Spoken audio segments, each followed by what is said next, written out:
और माता लक्ष्मी जी अपने प्रेम के बंधन में बलि को बांधती हैं। बलि भाई बन गया। और जब बहनें अपने प्रेम रूपी बंधन में भाई को बांधती हैं तो भाई वचन देता है कि हे बहन, तूने अपने प्रेम रूपी बंधन में मुझे बांधा है ना, इसलिए मैं तेरा जीवन भर रक्षा करूंगा। और वही रक्षाबंधन का त्योहार मनाया जाता है। बोल श्रीमन्नारायण भगवान की। जब बहन प्रेम रूपी बंधन बांधती है तो भाई उनकी रक्षा का वचन भी देता है और कहता है कि बहन, मैं तुम्हें क्या उपहार दूं।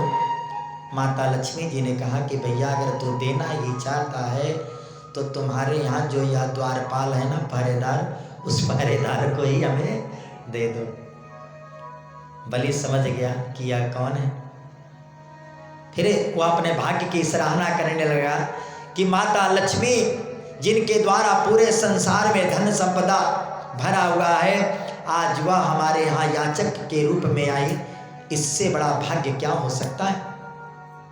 और भगवान को बलि कहता कि प्रभु, जब आप अपने वचन से हार गए तो देवी का सहारा ले लिए। आज भी भगवान माता लक्ष्मी जी के साथ कभी कभी पाताल लोक जाते हैं, सुतल लोक जाते हैं और बलि को दर्शन देते हैं। माता लक्ष्मी जी के साथ भगवान जी पुनः वैकुंठ लोक चले गए। भगवान सुखदेव जी कहते कि राजन, इस प्रकार दैत्यों के हाथों से देवताओं का राज्य वामन भगवान ने वापस दिलाया। ठीक उसी प्रकार एक और मैं तुम्हें कथा सुनाने जा रहा हूं। ज्ञात्वा तद्दानवेन्द्रस्य हयगीर्वस्य चेष्टिता दधारा सपरे रूपा भगवान हरेश्वरा। एक राजा थे जिनका नाम सत्यव्रत था। सत्यव्रत जी के नगर में कृतमाला नाम की एक नदी बहती थी। राजा प्रतिदिन उस नदी में स्नान करने जाते और संध्या वंदन करके पुनः अपने महल में आ जाते।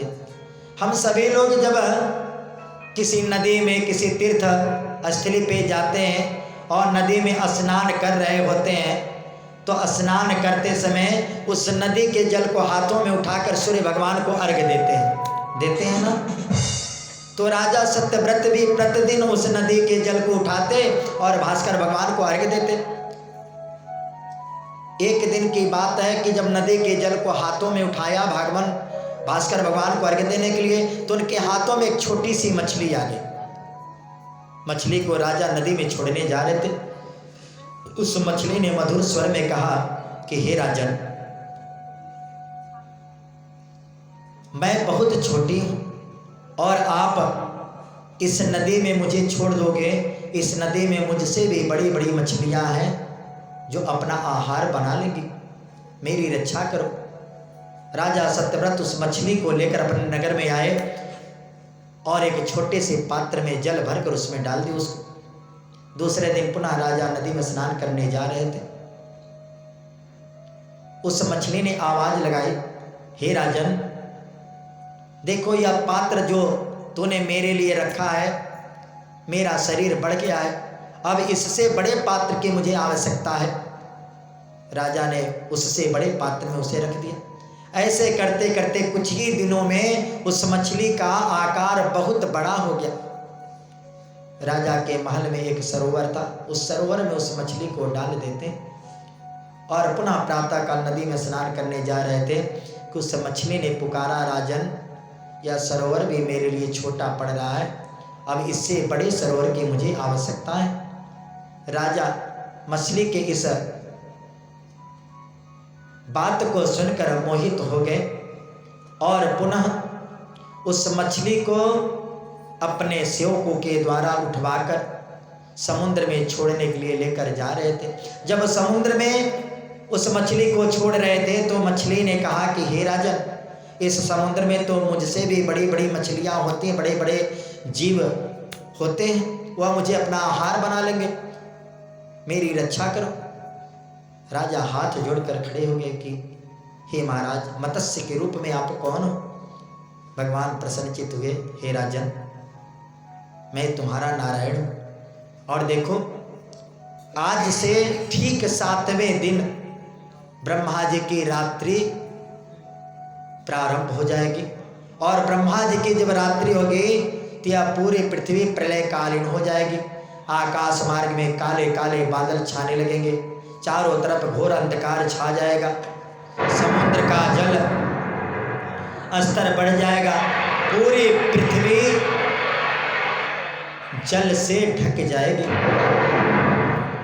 और तभी तुम्हारे महल के पास जल के द्वारा बहता हुआ एक नाव आएगा, और उस नाव में तुम अपने बैठ जाना, सप्त ऋषियों को बैठा लेना, और घर के जो परिवार के सदस्य हैं, इस पृथ्वी पे जितने भी अनाज के बीज हैं वह सब रख लेना। जब तक ब्रह्मा जी की रात्रि रहेगी तब तक मैं तुम्हारी रक्षा करूँगा और तुम्हें ज्ञानोपदेश दूंगा। ऐसा कहकर मत्स्य भगवान समुद्र में चले गए। राजा सत्यव्रत अपने महल में आए। 7वें दिन क्या देख रहे हैं? काले काले बादल आकाश मार्ग में छाने लगे, समुद्र का जल स्तर बढ़ने लगा। उस जल के सहारे एक नाव महल के पास आया। राजा उस नाव में अपने कुटुंबजनों के साथ, सप्तऋषियों के साथ, संत महात्माओं को लेकर पृथ्वी पर के जितने भी अनाज थे उनके बीज लेकर नाव में बैठ गए। चारों तरफ घोर अंधकार छा गया, मूसलाधार जल वृष्टि होने लगी। और उसी समय भगवान मत्स्य के रूप में राजा के महल के पास आते हैं। उनके सींग में नाव को बांध दिया जाता है और पुनः आगे आगे भगवान नारायण सुदर्शन चक्र छोड़ते हैं जो प्रकाश करता हुआ आगे बढ़ रहा था। और उसी प्रकाश में भगवान सत्यव्रत को ज्ञान और उपदेश देते हुए चारों तरफ घुमा रहे हैं। इधर ब्रह्मा जी की रात्रि कालीन प्रारंभ होने के बाद उन्हें नींद लगा और नींद आते ही उनके मुख से वेद निकल गया, जिसे हयग्रीव नामक दैत्य ने निगल लिया। ब्रह्मा जी की रात्रिकालीन जब संपन्न हुआ, व्यतीत हुआ, तो भगवान ने हयग्रीव नामक दैत्य का वध किया और पुनः उस वेद को ब्रह्मा जी को दिया और राजा सत्यव्रत की रक्षा की और पुनः सृष्टि की रचना प्रारंभ होती है। बोल श्रीमन्नारायण भगवान की। इस प्रकार